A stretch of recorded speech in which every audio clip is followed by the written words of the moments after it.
Salut Antoine, merci beaucoup d'être là aujourd'hui pour parler de ton film Le secret des mésanges. Mais attends, c'est la clé du trésor. Pas de doute, il y a une porte là-dessous. L'entrée de la crypte. Oui. Demain, on va chercher le trésor. Je vais te montrer quelque chose. Ta maman. J'avais jamais vu de photo de ma maman quand elle était petite. Tout a été brûlé dans l'incendie du moulin. Qu'est-ce qui s'est passé exactement?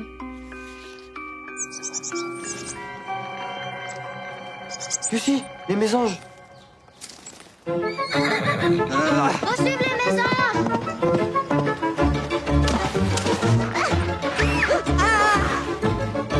J'en étais sûr. Je suis sûr que ça a à voir avec le trésor. Mon garçon, il faut pas toujours croire ce que disent les légendes. Peut-être, mais moi j'y crois.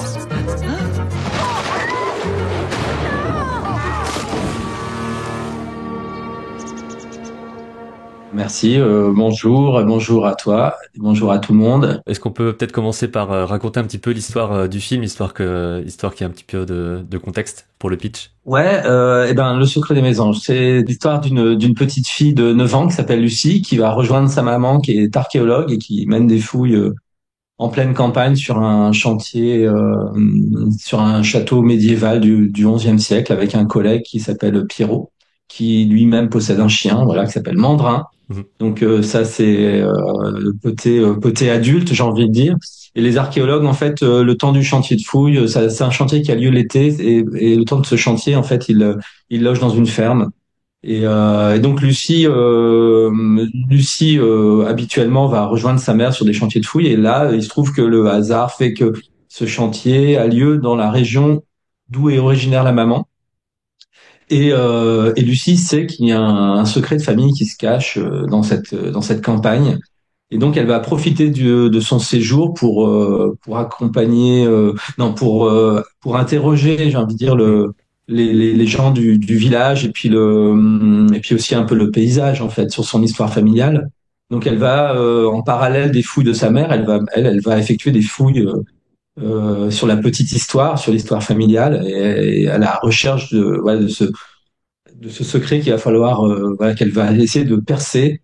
Elle va être en fait accompagnée par le chien de l'archéologue, là, le chien de Pierrot, Mandrin, et par un ado aussi qui est le petit-fils des agriculteurs qui ont le gîte à la ferme, et aussi surtout par des mésanges qui vont avoir un comportement qu'elle va trouver étrange et qu'elle va vouloir qu'elle va suivre, et qui vont l'accompagner dans cette quête qui est en fait plutôt une aventure qu'une quête généalogique en fait. C'est vraiment un film d'aventure pour enfants, mais qui s'adresse à tout le monde.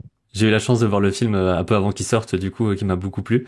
Et on va aussi se pencher sur la technique après, parce que c'est en papier découpé, donc c'est assez rare, surtout en long métrage.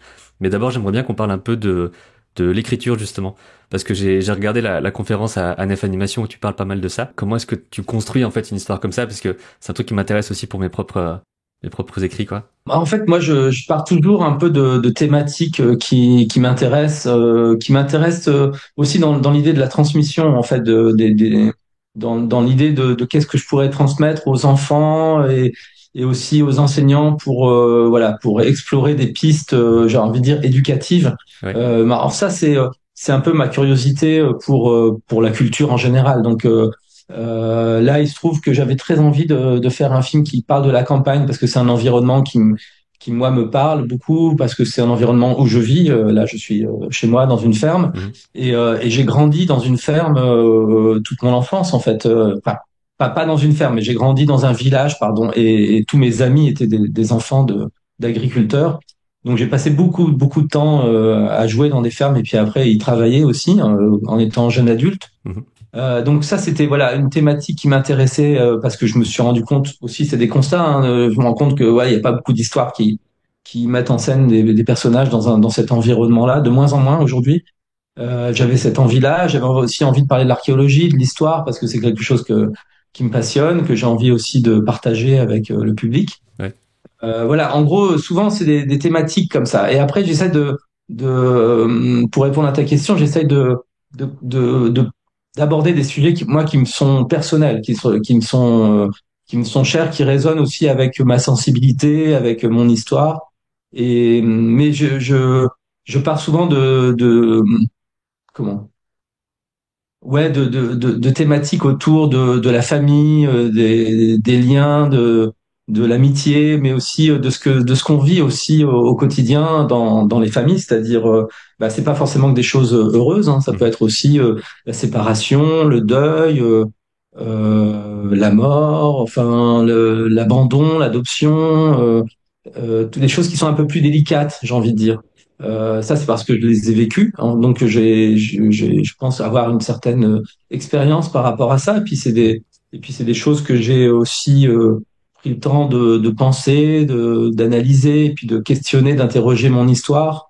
Donc là-dessus, voilà, la place que j'ai d'être scénariste a fait que j'ai eu envie de raconter tout ça à travers les scénarios sur lesquels je travaille.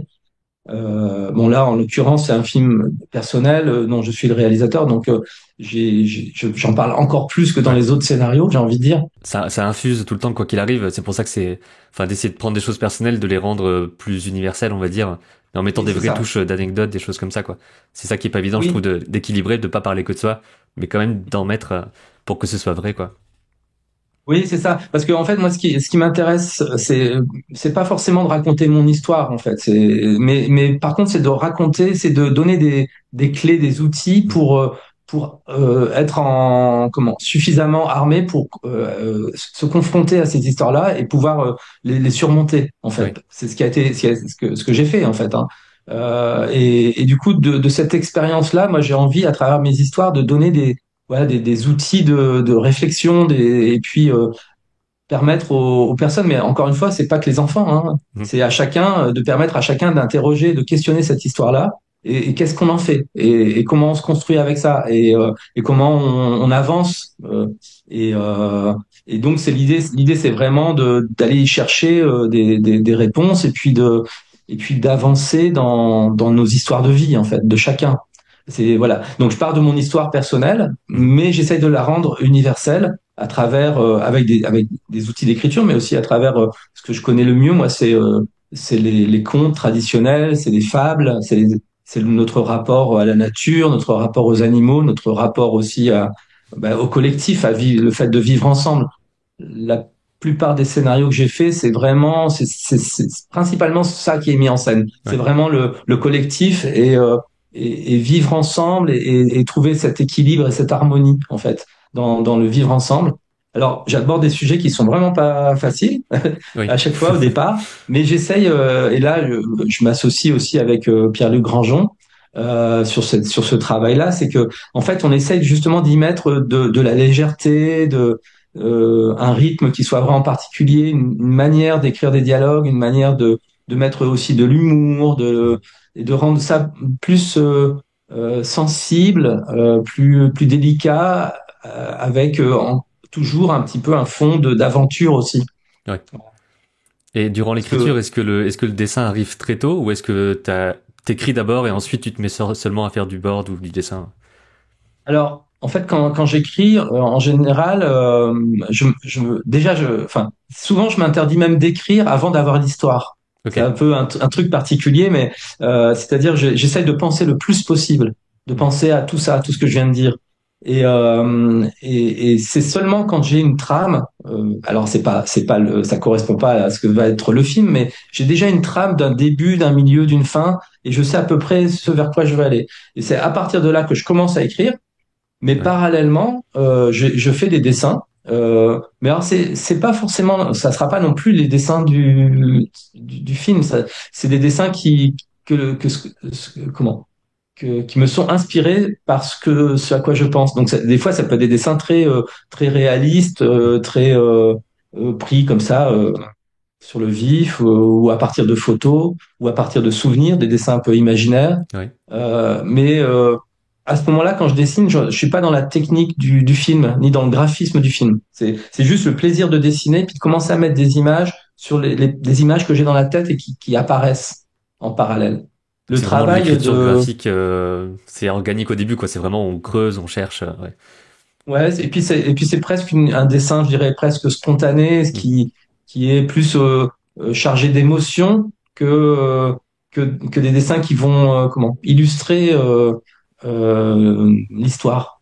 Ok. Après, moi, comme je disais tout à l'heure, j'ai l'habitude aussi de m'entourer et de pas travailler seul parce que c'est ce que je raconte dans mes histoires, mais en fait, ce que je vis aussi au Ouais. quotidien, c'est-à-dire j'aime bien aussi travailler en collectif, j'aime bien partager ma passion avec d'autres. Et j'ai parlé de Pierre-Luc Grangeon, mais je travaille aussi souvent avec Samuel Ribéron, avec Sophie Rose et d'autres personnes comme ça qui sont proches, des amis proches. Et en fait, c'est aussi on parle de tout ça, on échange autour de l'histoire et eux ont aussi, je leur laisse aussi la liberté d'être des forces de Mm. proposition en fait. Et donc les dessins que eux, euh, les premiers dessins que eux développent en fait sont très éloignés de ce que moi je fais en fait, sont Ouais. très différents. D'ailleurs, on peut voir mes premiers dessins parce que je les ai mis en ligne sur mon compte Insta. Ok. Donc c'est @Antoine Lancio. Et en fait là on peut voir, je les ai mis. C'est la demande de Samuel qui m'a dit mais ces dessins il faut que tu les montres. Ouais.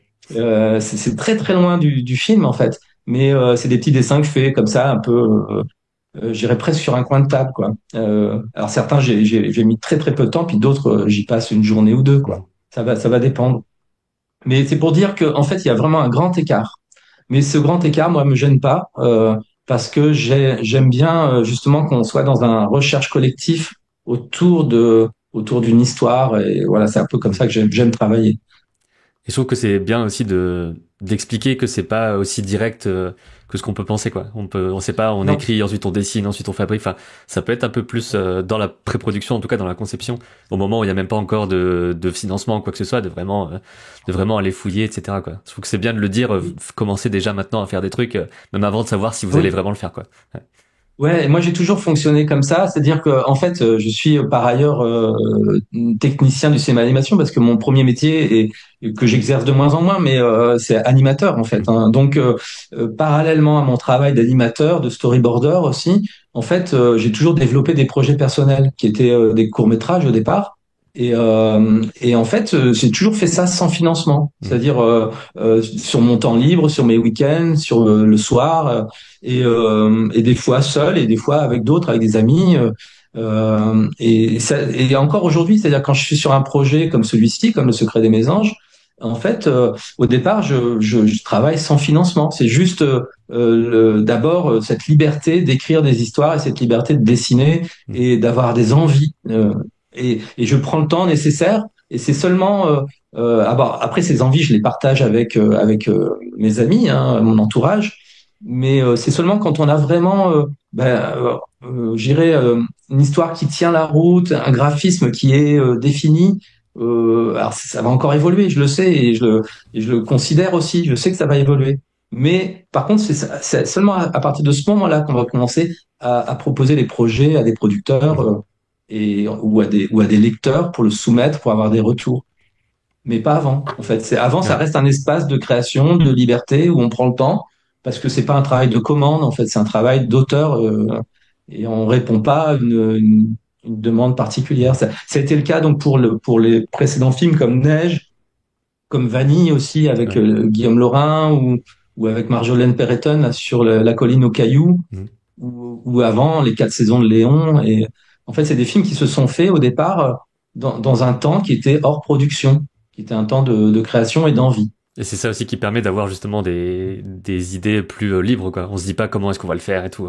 Ouais, je vois. Ouais, c'est ça. Et puis on a exactement. Et puis moi, ça me laisse la main libre. En fait, j'ai envie de dire, ça me laisse carte blanche. Ouais. Je fais ce que j'ai envie et je travaille avec qui j'ai envie et ensemble, on fait ce qu'on a envie de faire. Mhm. Donc c'est vraiment comme comme un terrain de jeu, quoi, une Ouais. cour de récréation où on va s'amuser. Et bon, bien sûr, on a notre expérience, notre savoir-faire, mais d'abord, c'est le plaisir. C'est d'abord ça. Après, le reste, ça va suivre. Après, j'ai envie de dire, c'est des échanges avec des producteurs ou avec des diffuseurs qui vont mettre de l'argent ou des coproducteurs. Et là, donc, après, il commence à avoir des exigences et là, il faut défendre son bout de gras, j'ai Ouais. envie de dire, et défendre ses intentions, ses envies. Et puis après, c'est de la technique. Après, écrire un scénario, c'est aussi de la technique. Faire des recherches graphiques poussées, c'est de la technique, des essais techniques aussi liées au papier découpé ou à la marionnette. On fait pas mal d'essais aussi techniques. Euh, mais d'abord, moi j'aime bien qu'on s'autorise ce temps qui est hors technique, qui est hors financement, qui est hors cible de public, enfin toutes ces choses-là. En fait, nous on se dit pas, on va faire un film pour les enfants qui ont tel âge et on va le faire avec ce style graphique et on va écrire là comme ça et puis on va mettre des gags ici et là. En fait, on raisonne pas du tout de manière très comment classique. On est très très libre en fait. Et au tout Le début, plaisir. est-ce que c'était déjà pensé comme un long métrage dès le début, ou est-ce que l'histoire était là et ensuite tu t'es demandé comment elle allait être faite? Alors au départ, ce film, moi je l'avais démarré juste après. Enfin, les premières idées, elles sont apparues quand j'étais sur le film Neige, donc c'était en 2013. Donc ça commence à Ouais. remonter. Et en fait, on a eu vraiment beaucoup de plaisir à faire ce film Neige qui faisait 30 minutes en papier découpé. Et moi, j'avais très envie de continuer cette aventure-là sur un autre projet. Mhm. Et donc j'avais cette idée et je sentais que j'avais beaucoup de matière. Je sentais que ça allait être au-delà d'un film de 30 minutes, quoi.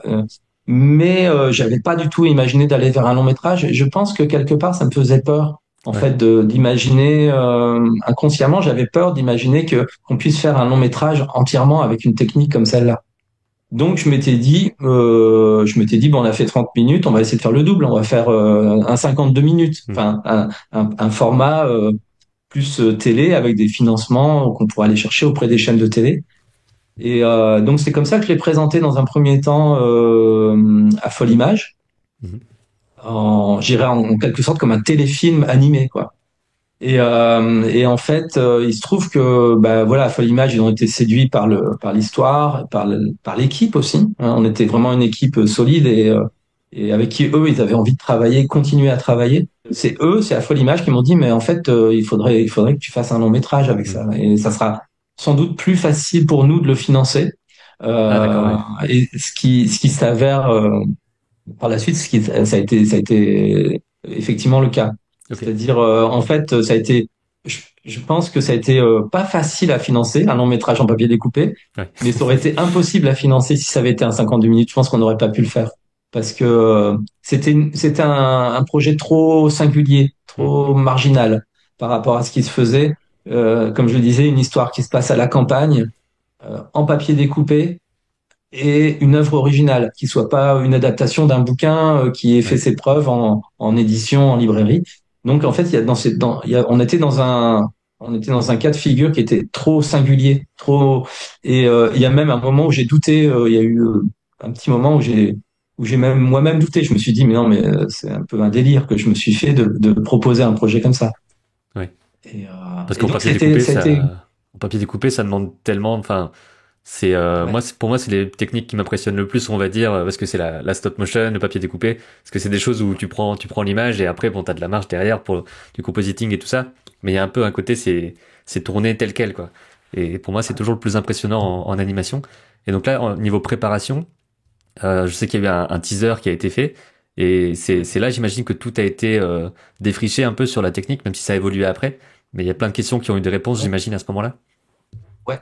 C'est vrai que le teaser, bah déjà le teaser, il n'était pas très long parce qu'on déjà on n'avait pas un gros budget, on n'avait pas Mm. beaucoup de temps, et puis ça nous a servi un peu de laboratoire en fait. On s'est dit on va essayer de faire un long métrage en papier découpé avec un teaser.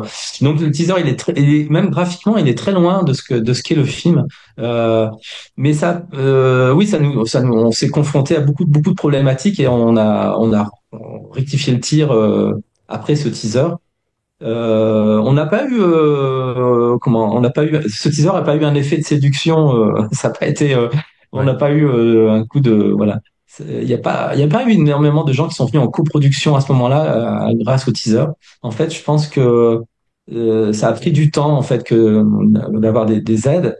Après, je sais plus ce que je voulais dire sur la technique, c'est que en fait oui, ce que je voulais juste une parenthèse, c'est que Mhm. moi je venais du dessin en fait à la base, hein. Je suis quand même animateur de dessin, storyboarder, et ça aussi je me suis beaucoup demandé mais pourquoi je me lance dans des projets un peu casse-gueule comme ça, enfin Ouais. une technique plutôt, pas le projet mais la technique. parce que c'était aussi moi me mettre en danger. En fait, je pense que j'aurais tellement été plus à l'aise avec une technique dite 2D que je connaissais en fait pour avoir travaillé sur plusieurs longs. Et en fait, ouais, c'était. J'avais à un moment, je me suis demandé si je me mettais pas moi-même des bâtons dans les roues à faire des projets avec une technique aussi fragile, quoi. Ouais. Et je pense que il m'a fallu du temps pour me dire que tout ça était lié aussi à mon histoire, que le choix de cette technique était aussi lié à mon enfance et que l'histoire était aussi liée à mon enfance et que quelque part j'ai réalisé que voilà que ça matchait ensemble, que j'étais cohérent dans ce que je faisais, dans ce que je racontais Mm. et de la manière dont je voulais le raconter, de quelle manière graphique et visuelle et technique en fait. Donc voilà, c'est un peu la parenthèse que je voulais dire, c'est que ça a été un travail comme ça, j'irais presque intellectuel, d'arriver à concilier ce que j'avais envie de raconter et comment je voulais le raconter, de quelle Ouais. manière. Donc, et je pense que je voulais aussi le raconter en prenant aussi un risque à travers cette technique, parce que c'est une technique, comme tu as dit, qui est vraiment pas simple du tout, et pas simple dans la mise en scène, dans l'animation, dans plein de choses en fait. C'est tellement artisanal Oui, c'est que ça, il y a des trucs stockés dans des quantités folles. C'est comme on voit les tiroirs, etc. Je mettrai quelques images des making-of pour que les gens voient dans l'interview. Et c'est ça oui, le plus impressionnant, je trouve, parce que de se dire que rien n'existe, on doit fabriquer à la main des vrais objets, quoi. C'est ça le plus fou, je ouais, trouve, par rapport à du dessin papier, qui est aussi impressionnant, évidemment. Moi, je suis plus là-dedans. ouais. Mais qui a un côté moins fou, je trouve, au niveau production. Ouais, parce que enfin c'est vrai que c'est de la matière physique, mais en même temps il y a quand même des passerelles avec le dessin. C'est que pour avoir fait aussi travailler sur des longs métrages en papier comme toi, eh ben en fait on est sur la matière physique papier en fait. Hein. Donc on dessinait plan par plan, feuille par feuille, dans des pochettes, dans des sous-pochettes, dans des étagères. Et donc il y avait aussi ce travail de classement des animations, des inters, des refs, enfin et des cleans et puis aussi des décors. Donc tout était très répertorié, classé, rangé sur des étagères aussi. Donc en fait, on n'est pas parti non plus de rien. En fait, il y avait quand même cette expérience-là d'avoir fait du dessin traditionnel avant de faire du pantin, je dirais, traditionnel, artisanal. Et donc, ouais, c'est fou parce que c'est un travail de préparation qui est sans doute plus conséquent que le travail de préparation d'un film en dessin, enfin comme ça l'était autrefois. Mm. Et là, en fait, c'est surtout ça qui prend le temps. C'est pas tellement l'anime parce que quand on est en stop mo, on anime beaucoup plus vite finalement que en 2D sur palette ou sur Ouais. papier. Et plus vite aussi qu'en marionnette, que les films en marionnette parce que pour en avoir fait un peu aussi, moi j'aimais bien cette technique du papier directement sous caméra, même Mm. si c'est fragile effectivement et que c'est délicat, mais c'est on a tous les accessoires autour de soi pour animer et ça va assez vite. On peut animer. Alors ça dépend des animateurs et des expériences des uns et des autres, mais on est plutôt autour de entre 6 et 10 secondes par jour Ouais, ok. d'animation léchée, quoi.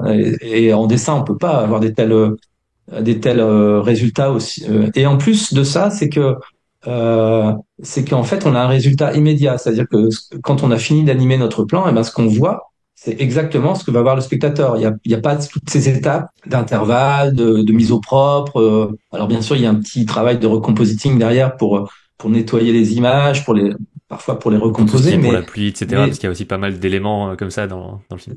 exactement la pluie, la lumière, enfin les lumières, les effets, les reflets, enfin toutes des choses qu'on rajoute et que les outils d'aujourd'hui permettent. Mhm. Mais l'image que voit l'animateur, finalement, c'est quasiment l'image que va avoir le spectateur. Et il y a un truc comme ça qui est très au niveau émotionnel, qui est intéressant parce que j'ai envie de dire, on enlève un peu des filtres qui viennent se mettre entre notre travail d'animateur et le Ouais. spectateur. Il y a quelque chose d'un peu direct. Enfin, je le dis, mais c'est pas tout à fait vrai, mais on est plus proche du spectacle vivant quelque part. On se rapproche un peu. On se rapproche du travail de marionnettiste Mhm. dans ce sens.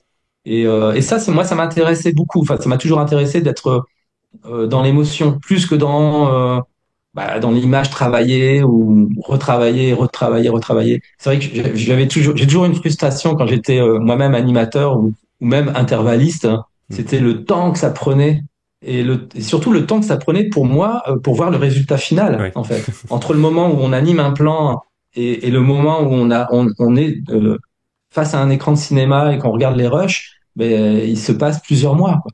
Entre la mise au propre, les inters, le clean, la mise en couleur, le compositing, et on voit le résultat final. Voilà, ça prend un temps fou. Et moi, j'ai toujours été un peu frustré de ça, en fait, de ce temps entre le moment où j'ai eu l'émotion pour animer ce personnage et le moment où je le vois sur une Ouais. image finie. C'est voilà. Bon, de toute façon, c'est long l'animation, on le Ok, ouais. sait. Mais on peut, voilà, mais on peut aussi trouver des techniques qui permettent peut-être d'aller plus vite. En tout cas, pour le papier découpé, l'animation est rapide, Mhm. ça c'est sûr. Même si c'est quand même délicat et minutieux, on a un résultat rapide. Ce qui est long, c'est la préparation, beaucoup plus long. Il faut tout préparer, il faut tout Ouais. penser. Euh, Parce les que j'ai vu qu'il y avait pantins, tout un truc d'échelle aussi, parce que forcément on peut pas faire des marionnettes tous à la même taille et ensuite zoomer dedans, ce serait pas on la bonne pourrait, technique. Il y a plein de choses. Ouais. on pourrait le faire en fait, se dire bah on utilise une seule échelle et on va zoomer dedans ou dézoomer et on va utiliser le numérique, mais on Mais n'a ça pas se verrait voulu. normalement, je pense, Ouais, niveau du même du grain, enfin de la matière oui. papier, ça va se voir quoi, je pense. Ouais, parce que c'est vrai que mais c'est vraiment pour cette raison-là, c'est vraiment pour être en harmonie, pour que le personnage soit vraiment en harmonie de texture et de matière avec le décor. Mhm. Et donc sur des plans très larges, on a utilisé des pantins qui sont microscopiques et qui font même un demi-centimètre, hein. Et puis on a des pantins qui sont vraiment très gros pour les gros plans, donc on a utilisé 4 à 5 échelles de pantins. Et chaque pantin, on les a vraiment fabriqués en fonction de leur présence à l'écran et de la nécessité, en fait. Donc, il a fallu faire un inventaire de toutes les échelles, de tous les axes nécessaires, et ça pour les personnages, mais aussi pour les objets, aussi pour les véhicules, pour les animaux. Donc, c'est là où on s'est retrouvé à devoir fabriquer à peu près 2000 pantins pour le film. Ouais, c'était un travail titanesque Ouais. et un peu fou. Mais c'est ça qui est chouette aussi, quoi. Il y a un truc un peu, un pari un peu fou de se lancer dans un projet comme ça. Et c'est peut-être Et ça qui me faisait peur au départ, ouais. Aussi bah c'est peut-être sûr que c'est le gros défi. Hein. Ouais. parce que je savais qu'on allait se mettre. Et ce qui est aussi incroyable, c'est que j'aurais jamais pensé me retrouver à cette place aussi. Ça a jamais été mon ambition de faire du long métrage. Moi, mon Ouais. ambition, elle est toujours la même, c'était de travailler dans le cinéma d'animation, c'était être participer à des films, en fait. Mhm. Et en fait, le hasard, le travail, les années ont fait que je me suis retrouvé scénariste et puis après réalisateur, co-réalisateur d'abord et réalisateur ensuite. Mais c'est marrant de me retrouver aujourd'hui à avoir réalisé un long métrage en papier découpé. C'est un truc que j'aurais jamais Ouais. imaginé. Enfin, j'aurais imaginé que quelqu'un le fasse et j'aurais aimé que quelqu'un le fasse, mais je pensais pas que ça allait être moi. Tu Mhm. vois, c'est ça qui est amusant en fait. Ouais, c'est ça, on s'attend pas forcément, et c'est justement une fois qu'on est, si le but c'était de rentrer dans un studio, après, ben, les choses se font, et voilà, quoi. S'il y a pas, on s'attend jamais à ce qu'on va faire, de toute façon, j'ai l'impression, ouais. Même si on s'y prépare. Mais Non, voilà. ouais, mais c'est ça qui est. Moi, c'est souvent ce que je dis. Enfin, en tout cas, moi, j'avais pas de plan de carrière, donc Mhm. ma seule ambition, c'était de travailler avec des gens qui faisaient des films d'animation et partager avec eux cette passion, quoi. Mhm. Et mais c'est super enfin, je sais pas, de se dire effectivement quand tu rentres dans un studio, bah tu sais pas exactement quel va être ton poste, et puis t'avances de film en film, et puis c'est des rencontres, de bosser voilà sur des séries, sur des cours, sur des longs. On fait jamais la même chose, c'est jamais les mêmes équipes, c'est jamais les mêmes personnes. Et Ouais. moi, c'est ça qui m'a toujours excité en fait dans ce métier. C'est la place qu'on partage et la passion qu'on partage ensemble à faire des choses, de film en film, voilà. Quel Bah que ouais, soit le carrément. format d'ailleurs. Et au niveau de l'équipe d'animation, est-ce que les animateurs, animatrices étaient déjà spécialisés ou en tout cas expérimentés dans le papier découpé, ou est-ce qu'il y a des gens qui venaient d'autres types d'animation et qui ont dû s'entraîner, se former un petit peu là-dessus? Alors, c'était un peu les deux. Alors, on a créé d'abord un noyau dur, j'ai envie de dire, de personnes avec qui je travaille depuis pas mal de temps maintenant, depuis l'hiver de Léon, qui sont des animateurs qui ont fait beaucoup d'abord de marionnettes et puis de la stop mo, et puis ensuite qui ont bossé qui ont bossé sur Neige notamment, et puis sur plein de courts-métrages produits en papier découpé. Donc c'est une équipe, je dirais, aguerrie à cette technique, et puis aguerrie aussi au fait de travailler avec nous, parce que bon, ces personnes-là ne travaillent pas que pour nous, hein, ils sont indépendants, quoi. C'est des intermittents du spectacle, et donc c'est sûr que de film en film, ces personnes se sont fait la main sur l'animation papier découpé. Et puis on a, pour les besoins du film, on a dû compléter, grossir le staff parce il n'y avait pas suffisamment d'animateurs. Donc en fait, on a reçu des candidatures, des propositions de différentes boîtes de prod qui étaient en coproduction. La plupart étaient principalement des animateurs ou animatrices, j'ai envie de dire marionnettes, quand même, stop-mo, plus que dessin. Et il y avait quand même quelques personnes, moi, que j'ai fait venir, qui étaient des amis, qui sont venus de l'extérieur, comme Nicolas Ligori, qui vient du Nord et qui, lui, avait aussi beaucoup pratiqué la stop-mo et le papier découpé. Il y avait Aline Kertin, qui venait de Belgique. Voilà. Et puis après, donc ça a été une équipe, en fait, à la fois de personnes plus expérimentées et de personnes aussi jeunes, qui étaient, pour la plupart, qui c'est leur première expérience professionnelle aussi. Il y a eu pas mal de jeunes qui ont bossé sur le film, qui étaient comment qui étaient ravis d'être là parce que c'était une opportunité, mais de malade, quoi, de bosser sur un film comme ça.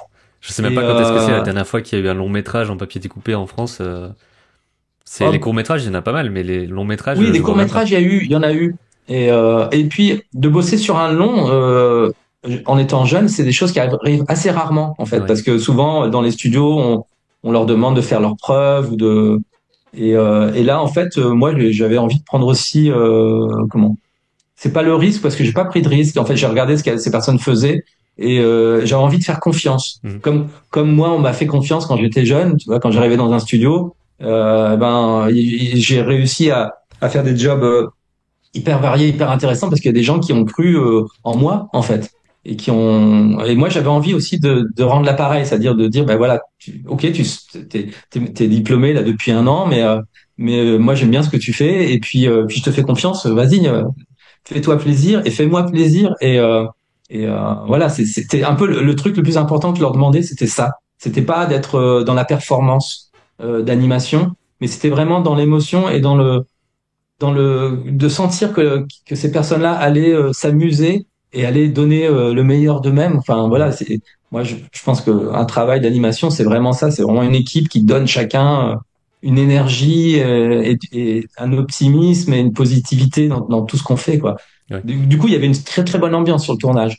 Mais comme souvent sur les tournages voilà, sur mes tournages ou les tournages avec Pierre-Luc, on est quand même dans un style d'ambiance assez particulière où on est content de se voir, content de bosser ensemble. Il y a quelque chose aussi du ressenti au quotidien qu'on essaye de transmettre dans ce qu'on fait. Et je pense que peut-être ça transparaît aussi dans l'image. Il y a un plaisir aussi à voir des films comme on fait, quoi, parce que je pense que derrière ça, il y a du plaisir à le faire, quoi. Et d'ailleurs, voilà, je me suis éloigné de ta question. Non, pas de souci. C'était justement, t'as répondu au début en disant qu'il y avait un peu des gens qui avaient plus d'expérience, moins d'expérience. Et au niveau, justement, le lieu du tournage, il y avait combien de postes en même temps? C'est vrai que je me suis pas posé la question de ça. Ouais, alors en fait, combien de postes sur la préparation, il y a eu à peu près une trentaine de personnes pour fabriquer les pantins et les décors. Ok. C'était une douzaine de personnes uniquement pour les pantins qui ont travaillé pendant 1 an à peu près, et puis une dizaine de personnes qui ont fait tous les décors. Les décors, il y en avait 826. On en a fait beaucoup parce qu'en fait, on a aussi essayé d'élargir la palette chromatique et de pas éclairer les décors jour avec des filtres pour avoir des ambiances de nuit, mais on a créé des couleurs de nuit. C'est-à-dire qu'il y a des décors qu'on a refait avec deux modes de couleurs différentes. Pareil pour les pantins. Il y avait une gamme chromatique couleur nuit. C'est aussi ça qui a fait la quantité de pantins. C'est aussi c'est les échelles, mais c'est aussi les couleurs. Donc on se retrouve avec une trentaine de personnes pour la fabrication. Et puis après, sur le tournage, il y avait 9 plateaux de tournage. 9 multiplanes qu'on a fait faire sur mesure. Il y avait même des multiplanes qui faisaient 2 mètres de long pour les travelling, avec des grandes vitres et avec des rails pour les mouvements de caméra. Alors, Ouais, et puis là, bon, là, je fais une petite parenthèse, mais c'est vrai que on est sur une technique hyper artisanale. Mais moi, ce qui m'intéressait, c'était d'utiliser tous ces outils modernes, en fait, Mm. et de les associer à cette technique. En fait, le film est aussi le résultat de ça. C'est un film singulier par sa technique, mais aussi singulier parce qu'on a marié deux techniques. Ouais. L'artisanal d'un côté et le numérique, avec des éclairages LED, avec des mini-rails, des choses qu'on utilise en stop-mo plutôt marionnette, et Ouais. que nous, on a utilisé pour le papier découpé. Et d'ailleurs, la mise en scène du film est pas comment dire, est pas faite pour rendre facile le côté papier découpé. Justement, la mise en scène est très Ouais, cinématographique, très libre, très. Il y a beaucoup de plans, il y a des mouvements. Enfin, on sent aussi que vous n'êtes pas limité au storyboard en vous disant ah, là, ça va être chiant à faire, donc on va le faire comme ça. C'est vraiment, c'est ouais. pour être au mieux dans le film, quoi, je trouve.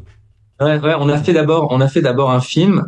Déjà même au scénario, on s'est dit d'abord on raconte une histoire et on soigne l'histoire. Puis après, on s'est dit on va faire un film. Donc on pense pas technique. D'abord on fait un film. Donc on fait un storyboard et on se fait plaisir dans la mise en scène. Et la Ouais. technique suivra. Et si on n'arrive pas à le faire comme ça, ben on cherchera une solution pour le faire autrement. Enfin, je veux dire ce plan. Mais mais d'abord, on fait du cinéma et d'abord, voilà, ce qu'on veut raconter, c'est une histoire de cinéma. Et après, la technique, on va résoudre les problèmes. On en a rencontré plein, mais on en a résolu plein. Et puis on savait aussi par expérience, par rapport sur les précédents films, on savait qu'il y avait des choses qu'on pouvait faire, des choses qu'on pouvait pas faire, et des choses qu'on avait envie de faire et qu'on n'avait pas eu le temps de faire ou qu'on n'avait pas les moyens de faire. Mm. Là, c'était l'occasion. On s'est dit, on y va, quoi. On se fait plaisir et on fait plaisir aux spectateurs. Donc il y a eu un plaisir, voilà, d'écriture artistique et un plaisir technique aussi. Avec l'équipe, notamment avec Sarah Sponga qui a fait la lumière, qui a dirigé la photo, et Christophe Gautry qui était au compositing, et aussi qui nous a, moi qui m'accompagne depuis une vingtaine d'années aussi, Christophe, et avec lui, ben voilà, enfin ensemble, on cherche, voilà, on cherche. Il y a vraiment de la créativité aussi dans le travail technique, et ça c'est super bien, quoi. Ouais. Et le papier découpé, on voulait l'emmener un peu loin aussi, parce que comme tu l'as dit, les films en papier découpé, ben, les longs métrages, je veux dire, sont rares. Il y a eu dans l'histoire du cinéma d'animation en long métrage, il y en a peut-être eu 5 ou 6. Mm. Et je dirais les 5 ou 6 sont plutôt des tentatives en fait. Sont pas tous très aboutis à différents niveaux. Et c'est souvent des films qui sont des films hybrides qui mélangent plusieurs techniques. Il y a du papier découpé, mais il y a pas que. Il y a aussi du dessin. Il y a aussi beaucoup de substitutions, C'est pas toujours des pantins, je veux dire, animés. Ouais. Donc là, c'était aussi intéressant, c'était de se dire, ben il y a pas eu, on n'a pas de référence, on n'a pas d'exemple. On peut pas dire, tiens, notre film va ressembler à ça. En fait, on savait pas à quoi allait ressembler Le Secret des Mésanges. On savait pas du tout.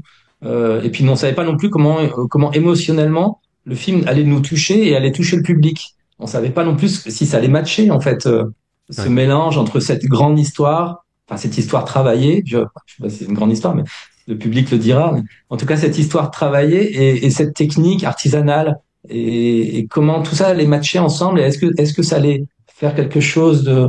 On savait pas, en fait, à quoi ça allait ressembler. Et puis, et puis même le producteur ne savait pas. Et je pense que c'est aussi pour ça qu'on a eu du mal à financer le film au départ, parce que c'était trop abstrait pour les producteurs, pour les diffuseurs, pour les chaînes, parce que c'est un ovni un peu, quoi. Oui, c'est ça. Souvent, on se dit, on va faire quelque chose dans la veine de telle chose, mélangé avec telle chose. Et là, c'est pas trop possible, quoi. Enfin, en tout cas, moins possible, on va dire. Bah ouais, c'est plus rassurant. C'est vrai que les financeurs vont plus sur des projets. Souvent, déjà, quand c'est une adaptation d'un bouquin, déjà, ça les rassure beaucoup, parce qu'ils disent bon ben, il y a déjà eu l'épreuve du public qui est Ouais. passée, et puis on sait à peu près combien de bouquins ont été vendus. Voilà, donc ils ont des références. Puis après, après c'est des références sur la technique, sur le format, sur les gags, sur l'écriture. Mhm. Nous, on était vraiment en dehors de tout ça, quoi. Et c'est aussi pour ça que j'ai douté, hein, j'avoue avoir douté beaucoup.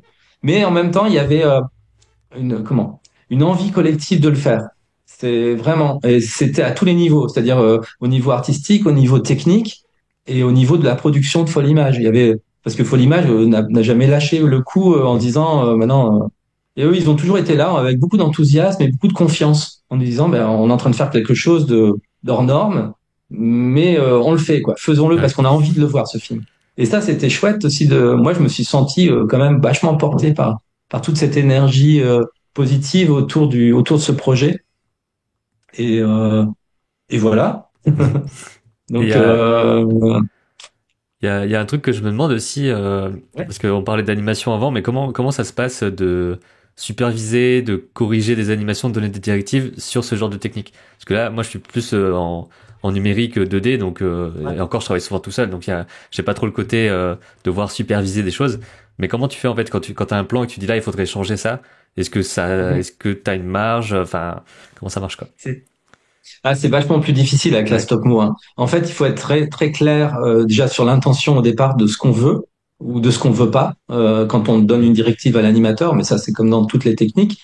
Et puis, il faut aussi faire confiance à la personne avec qui on travaille. Il faut vraiment lui dire, ben, voilà, c'est ça que je veux et vas-y, fais-le. Et si tu te trompes, et ben, s'il y a un moindre problème, tu m'appelles et je viens voir. On essaie de rectifier le tir ensemble, ou alors Sur le ce qu'on peut moment faire, même, ce qu'on fait quoi, souvent en pendant le stop mo, c'est tournage. on coupe le plan et puis on fait un autre plan, on rajoute un plan. On essaye de voir si on peut rajouter Ouais. un plan, c'est-à-dire on peut faire ça. On le fait pas toujours, mais si le plan ne plaît pas du tout, ben on a la possibilité de se dire on le refait. Mais on va pas le refaire tout de suite, on va le refaire plus tard. On va déjà avancer le plus, voilà, plan par plan et on verra bien parce que en fait chaque animateur, souvent les animateurs, je leur confie une séquence. Donc voilà, ils avaient la possibilité de pouvoir revenir sur des plans qu'ils avaient déjà faits. Après, on a aussi l'outil numérique euh, qui peut nous aider en fait de rectifier un bras, une bouche, un regard. Donc on a aussi cette possibilité là, mais on essaie de pas trop l'utiliser non plus parce Ouais. que bah, on dénature la spontanéité du travail d'animateur. Et pour pas se Mais baser sur ça en mais disant on le refera plus tard, autant être direct à fond, on va dire, en essayant de l'avoir ouais, bien tout de suite, quoi. ouais, on avance d'abord et après on fait un point. On fait un point et en général quand on fait ce point, on le fait pas. Euh, bah, c'est un truc aussi qu'on partage. Hein. L'animateur, l'animatrice, on voit vite ce qui va pas et qu'est-ce qu'on pourrait faire pour que ça aille mieux. Parfois même il y a des fragilités, des accidents dans l'animation. Rien n'est parfait. Enfin, si tu as vu le film, tu as bien vu qu'il y a des animations qui sont parfois plus fluides que d'autres, des animations qui sont plus fragiles que d'autres. Mais en même temps, moi, ce que je regarde d'abord, c'est si je comprends déjà l'information de ce qui se passe, de ce qui est dit dans l'animation, et puis aussi dans l'émotion. Si l'animation n'est pas parfaite, mais si par contre je ressens quelque chose qui est une émotion, je sais pas, un attendrissement ou une joie, ça me fait rire ou eh ben je vais conserver cet anime parce que c'est pour moi c'est ça le plus important. Ouais. C'est pas du tout comme je le disais tout à l'heure, c'est vraiment pas du tout la performance et avoir une animation qui soit brillante, qui soit spectaculaire.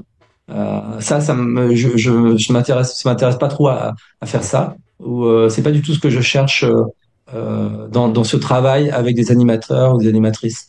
C'est vraiment de construire quelque chose ensemble et puis qu'on ressente quelque chose. C'est surtout ça en fait. Ouais. Et voilà. Donc c'est pour moi c'est ça la priorité. Alors après moi je pars beaucoup ce que j'ai dit, je travaille beaucoup sur la confiance. C'est-à-dire je laisse carte blanche à l'animateur et à l'animatrice. Des fois je leur donne très très peu d'éléments, mais volontairement c'est un choix. Je vais leur dire ben voilà propose-moi quelque chose en fait, vas-y. Et comme on pourrait faire avec des comédiens, c'est-à-dire Ouais. voilà, on va leur confier un dialogue et ils vont l'interpréter, ils vont incarner en fait. Moi, pour avoir été animateur, moi j'ai adoré justement quand on me faisait confiance, j'ai toujours adoré ça et c'est dans ces moments-là que je donnais le meilleur de moi. Mm. C'était rarement quand on me mettait plein de contraintes.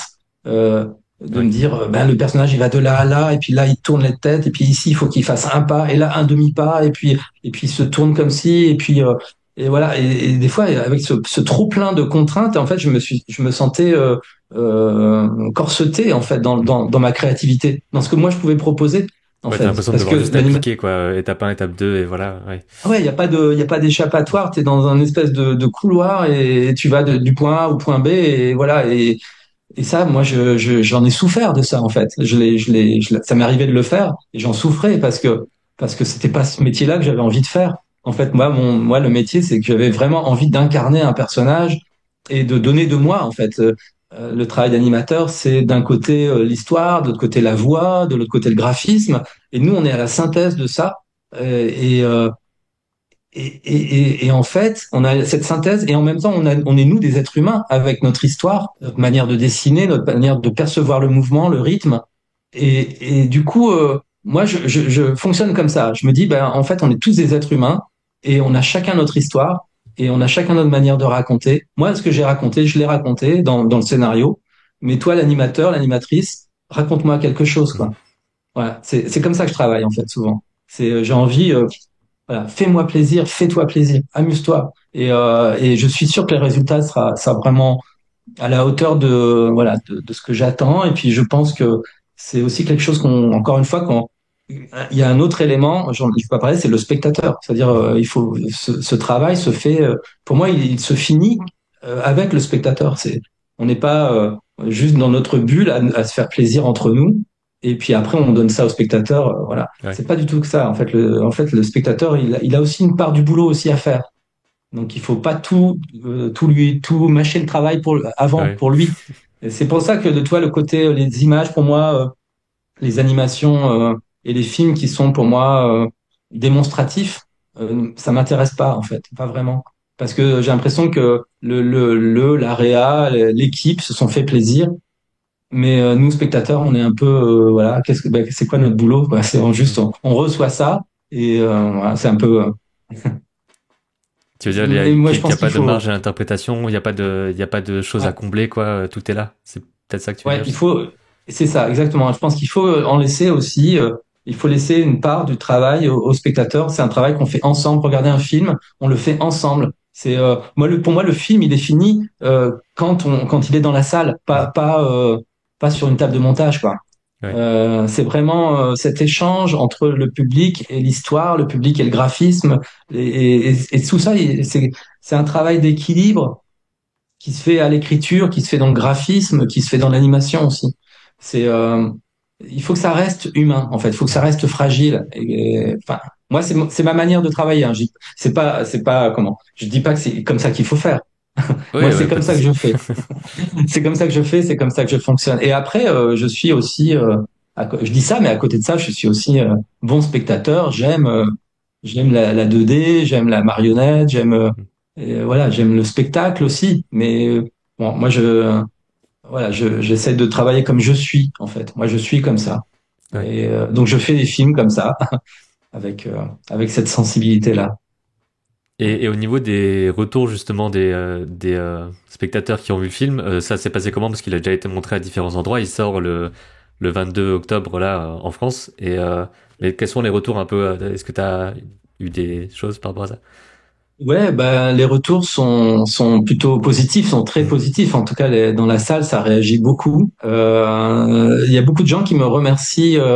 Euh, En fait, les questions sont parfois sur la technique et très souvent sur l'histoire aussi. Euh, mais beaucoup de gens me remercient pour la singularité de ce qu'on a fait. Pour cette histoire qui est pas comme conventionnelle, avec des schémas, comme tu sais, ces films où il y a toujours le gag qui s'adresse aux adultes Hmm. et ceux qui s'adressent aux enfants. Enfin, c'est des films un peu commerciaux qui sont vraiment tous un peu écrits de la même manière. Ouais. Et là, c'est vrai que l'histoire, elle a rien de conventionnel du tout. Elle est pas du tout dans la norme de ce qu'on a l'habitude de voir. Et graphiquement, c'est pareil. Je pense que c'est un peu hors du commun parce qu'on est dans quelque chose d'artisanal et en même temps, c'est extrêmement doux. L'image est très douce et l'histoire l'est aussi. Mhm. Ce que je te disais tout à l'heure, c'est que c'était aussi être cohérent dans la manière dont comment on montre ce qu'on raconte. Et donc le public réagit. Mais alors ce qui est génial, c'est qu'il y a tous les âges. Il y a des réactions. Les enfants adorent. Enfin les enfants qui sont dans cette tranche d'âge, voilà entre 6 et 10 ans, ils adorent le film parce qu'il y a plein de richesses. En fait, ils le sentent. Hein. Il y a plein à travers les animaux, mais aussi à travers la recherche du secret. Donc il y a une enquête. Il y a aussi toutes les thématiques qui sont abordées, la nature, les véhicules aussi qui prennent une place importante dans ce film avec le tracteur, euh, et puis aussi l'environnement, l'archéologie, tout ça, c'est des choses qui passionnent et qui fascinent les enfants.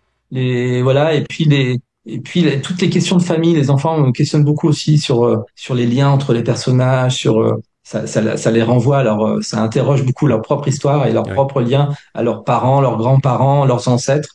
Et dans l'autre sens, c'est pareil, il y a beaucoup de personnes adultes qui se retrouvent dans cette histoire et des personnes âgées aussi donc j'ai énormément de joie et puis de plaisir. Les gens restent à la fin de la séance et posent plein de Mhm. questions sur le film. Et puis le film, je l'ai montré aussi. Là, je reviens d'Allemagne parce qu'en fait, en Allemagne, il a été doublé et il va sortir au cinéma en Allemagne. Ok. C'est incroyable parce que cette histoire qui est très française entre Mhm. guillemets dans la campagne. Euh, Cette histoire, en fait, elle touche largement au-delà des frontières. Et c'est super chouette, quoi. Il y a une petite fille en Allemagne, elle m'a dit déjà, elle avait le micro comme ça, elle dit déjà, je vous félicite parce que ce que vous avez fait déjà, je sais pas le faire, j'arriverai pas à le Ouais. faire. Voilà, et ça m'a beaucoup plu. Elle était trop mignonne, quoi. Et puis voilà, donc puis après le film, il est aussi dans beaucoup de festivals en Europe. Il a été doublé dans plein de langues déjà. Et donc il va circuler énormément. Et ça me touche Mhm. parce que c'est vraiment le truc que je pense qu'on cherchait aussi à faire, c'est de rendre cette histoire et cette technique très universelle Et ça peut créer et de aussi faire. un beau précédent, quoi, de se dire, bah là, il y a un film long métrage a été fait là maintenant en papier découpé. Ça va peut-être créer d'autres envies de produire chez d'autres gens, Ouais, etc., quoi. De montrer que c'est possible, c'est aussi bien. ouais. Et puis et c'est exactement. Et ça, j'espère qu'il y a d'autres personnes qui vont avoir envie de faire d'autres films avec cette technique. Et puis il y a plein de résonances dans cette technique. C'est quand même une technique que les enfants utilisent Oui, il y a un côté très très souvent. manuel qui se voit, quoi. On se dit, on peut le faire Ouais, chez nous, limite, en grossissant le c'est trait, quoi. ça. Et puis quand tu fais des ateliers cinéma avec des enfants, très souvent c'est cette technique-là moi c'est un peu comme ça que j'ai commencé aussi. Hein. J'ai animé des ateliers cinéma avec des enfants dans des maisons de Mhm. quartier, des MJC. C'est souvent comme ça qu'on a l'apprentissage de l'animation, avec une technique qui coûte pas cher et des outils de base qu'on utilise au quotidien, du papier, de la colle, des ciseaux, de la pâte à fixe. Bah, on a fait la même chose, hein, on a Ouais. utilisé la même chose. Donc ça résonne beaucoup chez les enfants, ça résonne beaucoup aussi chez les enseignants, les personnes qui font de l'éducation à l'image aussi. Voilà, donc c'est vraiment un produit d'éducation populaire, j'ai envie de dire, Mhm. de faire un film en papier découpé. Et ça, personne n'est insensible à ça et personne n'est insensible à ça, même en dehors de la France, quoi. C'est Mhm. toutes les personnes qui font ce travail de transmettre le cinéma aux enfants, ben, sont touchées par ce film et ils me le renvoient bien, quoi. Et ça, c'est vraiment génial. Vraiment, je suis content et je suis content aussi que ça plaise aux jeunes, aux ados, aux jeunes adultes aussi qui sont sensibles à ces techniques artisanales. Et puis il y a des choses qui soient authentiques en fait, où on est dans le minimum comment de d'effets spéciaux. On est dans les trucs vraiment de la matière physique avec de la texture des matières. Voilà, donc il y a un truc qui fait que ça résonne aussi beaucoup chez les jeunes adultes et moi ça me touche beaucoup parce que c'est encore une fois j'ai pas voulu faire un film pour enfants. J'ai voulu Oui. faire un film C'est pour juste le tout le monde public quoi en large, fait. quoi, voilà, ouais. Mais ouais. Et c'est pour ça que voilà, je suis content quand je vais dans les salles de cinéma et que je vois effectivement, il y a des parents avec des enfants ou des écoles qui viennent, mais que je vois qu'il y a des jeunes qui sont venus là en bande ou des personnes âgées qui sont là entre amis, et il y a cette curiosité, quoi. Mhm. Et d'aller voir ce genre de film. Moi, souvent, je les remercie après parce que je leur dis, mais si on peut faire des films comme ça, c'est grâce à vous, en fait, hein. C'est Bah ouais, parce ouais, que c'est vous êtes clair. là et que vous êtes curieux. Et et ça, je leur en suis vraiment reconnaissant. Il faut vraiment, nous, on a vraiment cette chance d'être, et surtout en France, d'être dans cette diversité de Mhm. production graphique, narrative. On a plein de films super, et on a le public qui est curieux de ça. Donc ça, waouh, c'est génial. Donc moi, j'en ai profité, et je vais encore en profiter parce que c'est pas mon dernier film, j'espère. Mhm. Mais je suis content de faire profiter et de m'inscrire dans cette histoire-là et de partager ça, quoi. De partager, comme je disais, en faisant le film, mais aussi en le partageant dans les salles, quoi. Et surtout dans les salles, enfin, je crois que tout ce qui est les films plus grand public pour enfants, etc., ils sont diffusés plus longtemps aussi, je pense. Enfin, il y a la sortie officielle, mais ensuite c'est souvent, j'ai l'impression qu'il y a souvent des week-ends où il y a des films même plus anciens qui passent et tout. J'ai l'impression que les films d'animation pour jeune public passent plus, ont peut-être une durée de vie plus longue en salle. Je sais pas si je me trompe ou pas, mais je crois. Non, tu te trompes pas du tout. C'est tout à fait vrai. Et la preuve, c'est que la prophétie des grenouilles, toi, par exemple, là, il y a l'affiche derrière moi. Et Ouais. en fait, ce film là sur lequel j'étais scénariste, en fait, c'est un film qui continue encore à être au cinéma 20 ans après. C'est des films qui ont des durées de vie mais assez Ouais. incroyables. Alors ça, c'est aussi parce que c'est des films qui s'inscrivent dans des réseaux écoles et cinéma. Il y a le travail fait avec les écoles et c'est les films jeunes publics effectivement profitent de ça et ont une durée plus longue que les films de fiction, ça c'est sûr. Mhm. Ça, c'est sûr. Et un film comme Le Secret des Mésanges, on peut même imaginer qu'il va être présent dans le paysage cinématographique en France sur les écrans pendant 1 an ou 2. J'ai des dates jusque fin février, Mhm. quasiment presque tous les jours. Enfin, je pourrais Ouais. l'accompagner, voilà, dans des festivals jeunesse, jeune public, parce que les cinémas arts et essais jeune public font un travail de terrain partout en France, dingue. Et ce genre de film, pour eux, c'est du pain béni. En fait, c'est ils ont quelque chose qui va plaire aux enseignants, au public, aux parents, aux enfants, et ils vont pouvoir travailler avec ce public-là et créer des ateliers, des expositions, des rencontres avec des archéologues, avec Oui, c'est voilà vrai qu'il y a ce côté-là aussi, des ça montre un petit peu aussi ce travail d'archéologie, peut-être de façon plus concrète que ce qu'on imagine. J'ai vu aussi le côté, enfin, le côté des bruitages, etc., d'avoir un truc aussi réaliste par rapport à ça. Enfin, on pourrait parler encore de plein de choses, évidemment. Il y a beaucoup ah d'aspects ouais, c'est sûr. à aborder. Peut-être pour terminer, est-ce que, on a raconté plein de choses, mais est-ce que tu aurais un truc à dire sur ce que tu fais maintenant, si t'es en train d'écrire autre chose, si t'as d'autres projets, pas, sans forcément dire ce que c'est, si jamais, mais juste pour savoir un peu ce que tu fais, Ouais, quoi. alors ouais, merci. Bah, merci de me poser la question. Oui, j'ai d'autres projets. Alors, j'avais un projet en parallèle du Secret des Mésanges, dont le scénario est presque terminé, qui serait un projet de long métrage en papier découpé. Ok. Voilà. Donc celui-là, je vais pas trop révéler ou dévoiler parce que c'est encore un petit peu secret. Mhm. Mais et sinon, j'ai un autre projet aussi avec la même équipe, hein, toujours. Hein, et un autre projet de long métrage aussi en papier découpé avec Pierre-Luc Grangeon, Samuel Ribéron et toute l'équipe du film, qui est en fait une adaptation d'un livre jeunesse qui a été écrit par Pierre-Luc et illustré par Samuel Ribéron, qui est La bergère aux mains bleues. Et donc c'est un spectacle qui tourne en France, chanté par Amélie Lécrayon. Et donc, on va adapter ça en film d'animation en papier découpé et ça sera une comédie musicale. Ok. Donc, ça va être aussi très original. Donc, Ouais. voilà. Donc, ça, c'est des projets qu'on a envie de développer. Il y a 2 projets de long métrage là qui sont, je dirais, dans les tiroirs. Et puis à côté, bah, je continue mon travail de scénariste. Ça, c'est plus pour d'autres réalisateurs en fait qui vont venir vers moi pour l'écriture. Et ça aussi, c'est quelque chose que j'essaie de maintenir aussi pour maintenir aussi bah, le lien et travailler avec d'autres équipes aussi, avec d'autres Ouais. personnes. Parce que pas toujours avec mon petit noyau d'amis, là, il faut aussi des fois aller vers les autres. Et ça, c'est aussi des belles rencontres, comme je parlais de Guillaume Laurin, par exemple, sur Vanille, ça a été une super rencontre, ou Marjolaine Perretton. Voilà, c'est des occasions comme ça qui font que et ben d'un seul coup on part dans un autre univers graphique, dans un autre style, d'autres thématiques Mhm. et c'est très enrichissant aussi. Donc voilà, je suis beaucoup dans une période d'écriture, en sachant que là, dans les mois qui viennent, je vais être énormément pris par l'accompagnement du Secret des Mésanges Ouais. dans les salles de cinéma partout en France et puis même au-delà, parce que je vais continuer à essayer de me déplacer sur les pays frontaliers aussi pour accompagner le film. Et voilà, bon, je suis pas le seul, on est plusieurs personnes de Mhm. l'équipe à essayer de le faire aussi pour que le film puisse marcher en espérant le mieux possible, quoi, qu'il puisse rencontrer le public.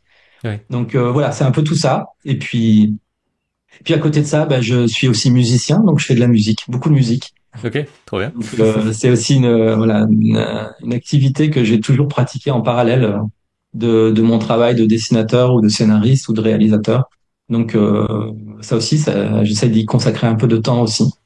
Donc voilà, c'est un peu ça que je vais faire. Trop bien.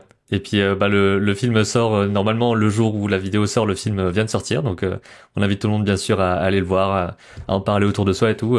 Je peux confirmer que je l'ai bien aimé, il est bien. Merci beaucoup, top. c'est super. Merci beaucoup d'avoir partagé tout ça et je mettrai un lien aussi vers ton compte Instagram pour qu'on puisse voir les dessins préparatoires, etc.